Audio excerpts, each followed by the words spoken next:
Tonight on the MTN News, the final stretch. Montana candidates trying to energize voters ahead of November 5th. Also, no parties, no polls. We don't have a lot of polls, which would be nice. We don't have a lot of local news, which is willing to conduct polls, like unbiased polls, to see how we're doing. A look inside reservation elections in Indian country. And gone in record time. Everybody was pumped up. We had a line all the way around the building. I got here at 4 o'clock this morning and there was cars in the parking lot already.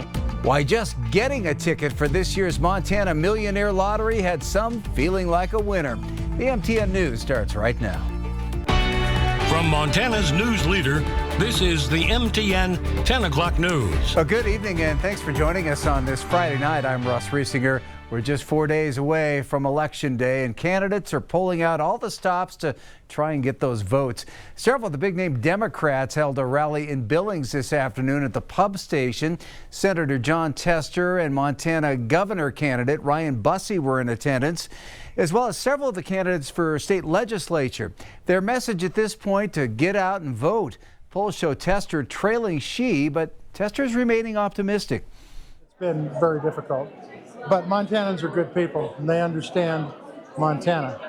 And I have full faith that the election is going to go very, very well on Tuesday, because Montanans want what's best for Montana. And what's best for Montana is electing me. Well, Tester is seeking a third term in the United States Senate.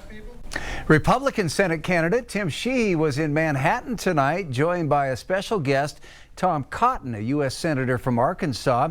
The pair was in town to encourage Montanans to get out and vote, touching on various issues such as border security, inflation, and the importance of this race, with Cotton saying that Montana's Senate race is the tipping point for the United States Senate to save America. You have to vote. There are hundreds of thousands of young men and women buried all over this world under little white headstones from Morocco to Southeast Asia, and they fought for your privilege to vote. We call it a right in this country. It's a privilege to be able, the blessing to be an American, to be able to choose your leaders. Again, this race could very well decide who controls Congress. Stay with MTN for real-time election coverage and results from across Montana and Wyoming, online and on our streaming app. On the Q2 app, you'll also find our partners at Scripps News, with reporters deployed to key battleground states, covering what's happening nationally in the race for the White House and control of Congress. Find results and full coverage starting Tuesday morning online and streaming. Now on to another election. There are 14,000 plus enrolled Crow tribal members, with some 3,000 of them expected to vote tomorrow. But as our Diane Parker shows us, their election looks a little different. When Montana's tribal voters head to the polls this election season, there's no red or blue ticket on the ballot, but rather one people. Now, for each reservation, whether that happens to be the Crow or Northern Cheyenne, the voters are set to elect the top candidates to run the reservation. It's more of a unifying thing where we come together and we eat and we put our platform out there. It's firing up the grill instead of firing nasty blows. Montana's tribal elections look a lot different than federal and state races, but there's still a lot on the line. Economics are a huge problem on the reservation right now.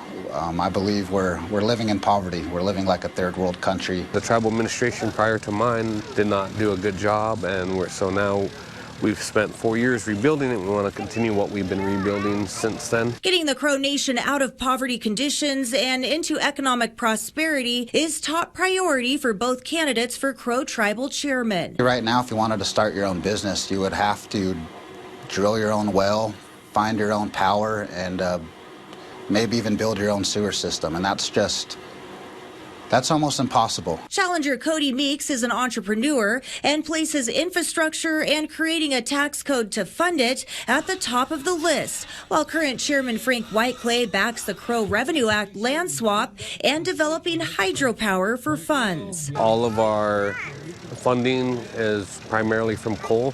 Without having a revenue replacement plan in right now, the tribe's going to hit dire straits. We knew for a long time that the tribe was coal was going to become an issue, Issues may sound similar to most political races, but the actual election process is anything but. The Crow tribe recently got electronic counting machines, a luxury for many tribes still counting by hand, like the recent Northern Cheyenne primary election. Polling places are also far and few between. We don't have a lot of polls, which would be nice. We don't have a lot of local news, which is willing to conduct polls, like unbiased polls, to see how we're doing and where we could adjust appropriately. Signed ballots must be dropped off in person or voted at the tribe's multi-center Saturday. In Crow Agency, Diane Parker, MTN News. The suspect in the murder of a Montana man at his campsite near Big Sky appeared in court today. 41-year-old Darren Christopher Abbey was formerly charged with 1 count of deliberate homicide, 2 counts of tampering with evidence in the death of Dustin Jersum of Belgrade. The murder was so brutal that at first it was thought that Jersum had been the victim of a bear attack. Abbey's bond was set at $1.5 million.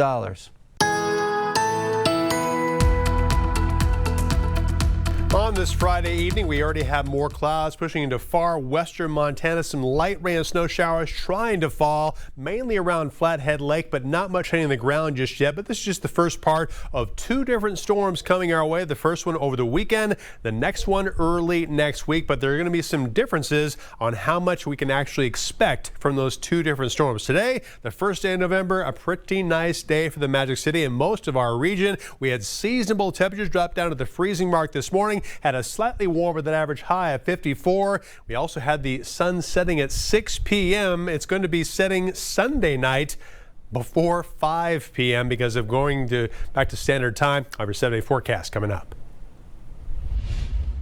Well, a lot of people were up early this morning, even standing in line for a chance to hit it big in this year's Montana Millionaire lottery. Tickets for that much anticipated one-time-a-year lottery went on sale this morning. And as David J. reports, some folks needed a little luck just to get one because they were gone in record time. The line in Town and Country Supply in the Heights started right at the front door around 4 o'clock. By 5:30, it was out to here with this line going out in this direction, curving around right at the end of the building. They ended up selling about 1,500 tickets for Montana Millionaire, and they tell us it was a fairly festive atmosphere. Once inside, they still waited in a line that curved around the store. It was awesome. Everybody was so polite and so fun, and we had a blast. Tammy Pritchett is the manager of Town and Country Supply and says her store is the lucky store after selling a winning Montana Millionaire ticket last year. And over the last 18 years, for many, Montana Millionaire has become a tradition. We've had so many customers say, you know what, we've been saving for a year, or we've been saving for 2 years for this date. The store sold $3,000 worth of tickets and had to tell about 75 customers that tickets were sold out. Some continued to ask about tickets in the afternoon. I was in line for 2 hours. And one customer had already purchased 15 tickets at another store in the Heights. And we were actually one of the ones that were in front of the line. There was it wrapped around multiple lines to go, or multiple aisles to be to the back of the line. Statewide, up to 1,200 stores sold 500,000 tickets in less than 3 hours.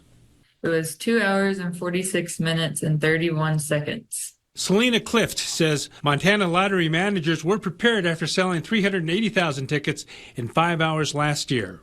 We hoped by adding the 120,000 extra tickets to this year's ticket pool, we were going to extend it by a couple more hours, but that was complete opposite. Customers also did not anticipate that at McPhinney's and were asking about tickets late in the morning. It would be a little more fun because I think you have a better chance to win. McPhinney's has also been the lucky store, selling winning tickets, including 2 Montana Millionaires throughout the years. We have had those past winners, so people are like, oh, they're going to be good luck, so let's go get our tickets there. And the manager has not seen lottery ticket sales like this in almost 30 years at McPhinney's. This is the craziest I've seen it in all these years that they've been selling the tickets. In Billings, David J., MTN News. Ahead on the MTN 10 o'clock news here on Q2, baking goods for a Mexican holiday that honors the memory of those who passed away. And action from high school football and volleyball playoffs on the way in sports.